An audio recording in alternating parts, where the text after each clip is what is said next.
बतावा। सुना बतावत है उनके कहानी। बतावा बतावा। सुना सैया हमर देसी पी के, सुनत हो ना ये सखी, सैया हमर देसी पी के अंग्रेजी में बोलेला। सैया हमर देसी पी के अंग्रेजी में बोलेला। सैया हमर देसी पी के अंग्रेजी में बोलेला।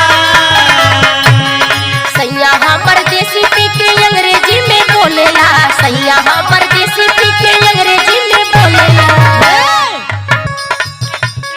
नशा में खिड़की के हो, नशा में खिड़की के दरवाजा समझ के खोलेला।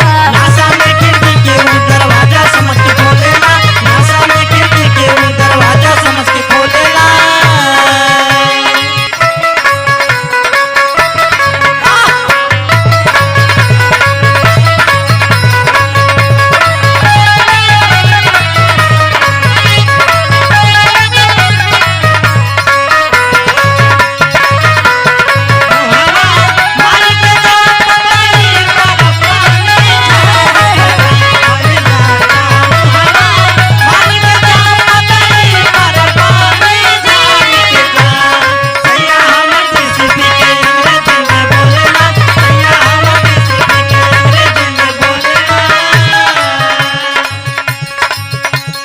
होश में सखी मोर बलमुआ प्यार से न बोलेला। होश में सखी मोर बलमुआ प्यार से न बोलेला। होश में सखी मोर बलमुआ प्यार से न बोलेला। होश में सखी मोर बलमुआ प्यार से न बोलेला। लेकिन दारू चढ़ते हमसे, लेकिन दारू चढ़ते हमसे लव यू मैडम बोलेला। लेकिन दारू चढ़ते हमको लव यू बोलेला। लेकिन दारू चढ़ते हमको लव यू बोलेला। लेकिन दारू चढ़ते हमको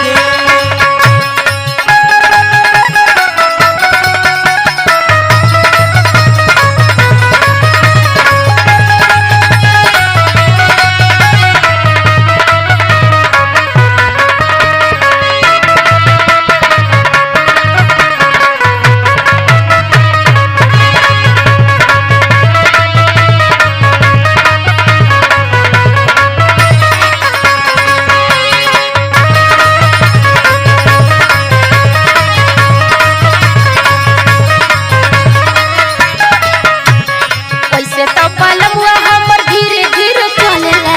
वैसे तो बलमुआ हमर धीरे धीरे चलेला। वैसे तो बलमुआ हमर धीरे धीरे चलेला।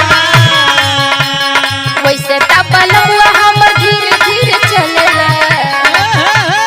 लेकिन दारू चढ़ते तो, लेकिन दारू चढ़ते तो नागिन जैसन बोलेला। लेकिन दारू चढ़ते तो नागिन जैसे बोलेला। लेकिन दारू चढ़ते तो नागिन जैसे बोलेला। लेकिन दारू चढ़ते